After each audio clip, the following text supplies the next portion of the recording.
that you guys are going to be continuing for another 6 months. Oh, please.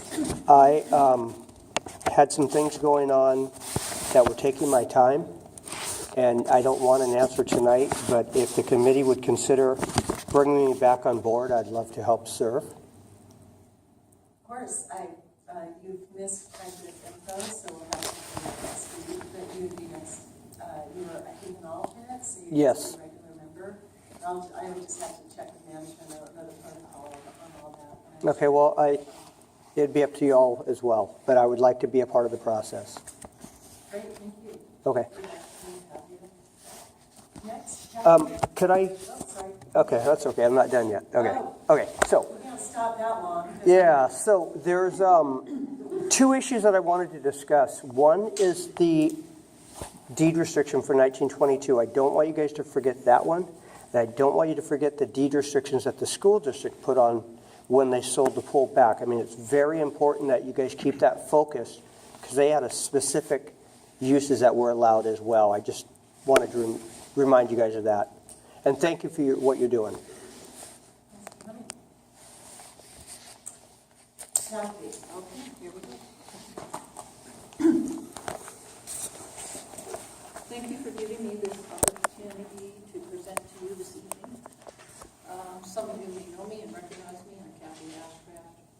My senior husband, Dean, and I always showed up at events and celebrations in this town. And where it's at these days, my husband, Dean, is not with me here today. He passed last May. He loved this town as much as I do. I was his main caretaker at almost 24 hours because he was Alzheimer's dementia. He was my #1 priority. I studied interior design and display. I did models of weddings and windows and installations at Christmas time. So I think more out of the box and in a bubble. And that's what keeps my heart going, more a spiritual one than a physical one. I decorate my house so everyone comes by on the Centennial Trail. They enjoy it. They see something that makes them happy. I hear little kids say, wow, is that where Cinderella lives? Or guys on their bikes say, hey, that's cool. But they also are heard saying and asking, which are we supposed to go here? And east or west, or both ways are nice. The weather's bad. Maybe we should hold out here somewhere. Does anyone know this town? When the rain and the wind blow, they also say, wow, I think we're going to land over the rainbow. And they will sing that little tune from my favorite movie, I don't know about yours. So I feel we have a gem of a place in this Emerald City here to create something very special, a home away from home, a golden opportunity on this proposed land site for rest and recreation. H for health, O for opportunity, M for meet and greet, get out of the rain, the wind, and the heat, and E for educate, exercise, and entertain, and enjoy. I'm suggesting we could have some of the following added to the area. A map on the wall for the visitors, the cyclists, and all those on the Centennial Trail that says welcome. All are welcome here, because Playa Days is all about all are welcome here. There could be an audio-visual guided tour, because when the cyclists come in, the first thing they see is McDonald's parking lot. And they don't know what we have available. So if there's a map on the wall that says you were here, and pamphlets and brochures and all those things for them to get more of a handle on what this town is all about. Maybe some type of little mini museum set up what Playa Days means and what all of our celebrations and things and the historical about this town. Some type of a situation so we could have more of a healthy approach to feeding the kids and the people who are very athletic on the trail. Like a type of a juice bar that would have like a setup for fruit smoothies, carrot juice, protein drinks, kind bars, things for being more healthful to your kind of your heart, your body, and your mind. Warmer environment there for when it's colder outside because they need a place to hang out to get warmed back up, like a mini restaurant with booths and tables or booths and benches. And for those who want to be courageous in their heart, maybe a performing karaoke kind of singing, performing little mini stage. Because mostly everything is at night, and not everybody is a midnight owl. So it would bring more family and fun, and everyone would join in. Because this 21st century is running out of time. There could also be check-in for the bicycles. because people's bikes are like their best friend these days. And they really care about and treasure their bikes. So there could be an attendant, like a booth or a table, or maybe a fenced-in area for those on the trail. And a lot of bikers, because I'm right there across the street, 427 Lincoln Avenue, they try to repair their bike, their tire, or chain, and then people are saying on the right, on the left, get out of my way. So they have nowhere to go. So when it's windy and when they need help, I see them. I'm on the porch. I say, hey, come on over. Speaking of man's best friend, all different types of Toto would have their own cool-down station for drinking water, a doggy swimming pool, because it's great entertainment. It would help them cool down, and everybody would have fun to watch the doggies. There could be bleachers covered outside. Speaking of fun, outside the entrance to our Oz, opportunity of zest and zeal, life spot here. There could be like bistro-style tables and chairs around with umbrellas of all colors of the rainbow. We could have special outdoor fun type music with a dance floor. A lot of places I've been, there's always kind of a fun, funky restaurant that has a steel Caribbean style music. And everybody really is drawn to that. The mariachi band that we have here for Playa Days. We have our parade in town with a great DJ, and everybody wants to dance when he's playing his music. If there could be that excuse to have a dance floor for them to have fun outside.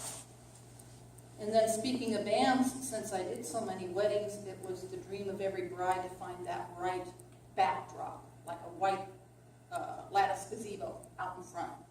And then they could have their photo op to bring every bride who would want to know more about Snohomish. There could be like butterfly garden, places to bring in the birds, like hummingbirds, so the whole environment would have that beautiful setting. A lot of kids love the movie Frozen.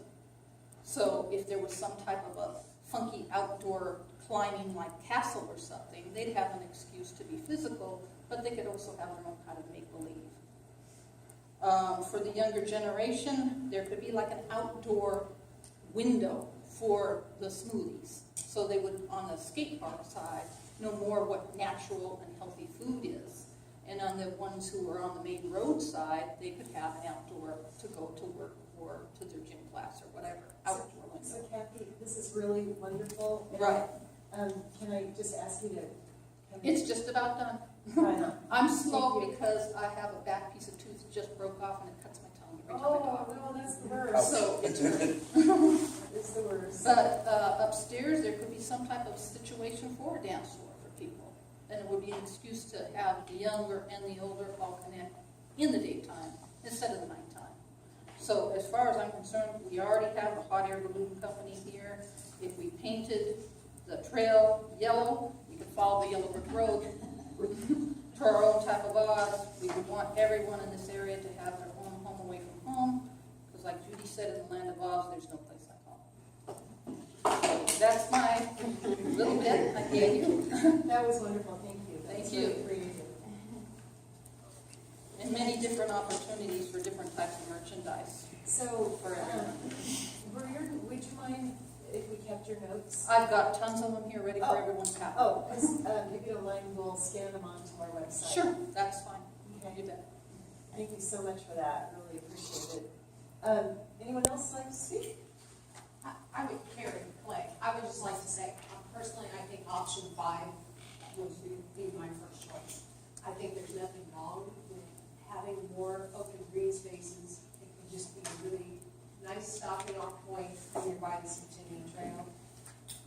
And we can avoid, much of the cost, etc. It seems like we do a lot of things for the kids and older people, and I just would like to see just a nice green space that everybody can just enjoy. Thank you. Thank you. Next, anyone else like to speak? Well, I don't have that much to say, but one of my concerns is the deed restriction restoration. Seeing that there were some deeds restrictions that were removed by the city in 2015. You know about that, right? Yes. Okay.